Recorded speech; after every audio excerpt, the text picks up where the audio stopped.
नमस्कार सर्वांना, मी रंजना पाटील. माझ्या चॅनलमध्ये आपले स्वागत आहे. तर सकाळी लवकर उठून आंघोळ वगैरे झाली, देवपूजा झाली आणि इकडे खूप थंडी होती, त्यामुळे मी पहिल्यांदा चहा करायला घेतलं आणि चहा पिल्यानंतर थोडी थंडी जाते, त्यामुळे मी पहिल्यांदा चहा ठेवला आणि चहामध्ये अद्रक वगैरे घातलं आणि मस्त असं उकळून दिला. बघा, तयार झालेला आहे चहा. आणि चहा तयार झाल्यानंतर मी पहिल्यांदा स्वामींना चहा दिला.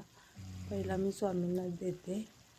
बघा, पहिल्यांदा असं स्वामींना चहा काढलेला आहे, त्यात मलाई थोडी घातलेली आहे आणि स्वामींना खूप आवडते मलाईदार चहा असा, म्हणून त्यामुळे गरम गरम मलाईदार चहा मी स्वामींना दिलेला आहे. तर स्वामींनाही खूप आवडला आणि स्वामींनी चहा ग्रहण केला. तर मी चहा सर्वांना दिला आणि स्वामींनाही दिला. तर बघा, स्वामींना देताना व्हिडिओ केलेला होता. खूप आवडला स्वामींना चहा. श्री स्वामी समर्थ. जय.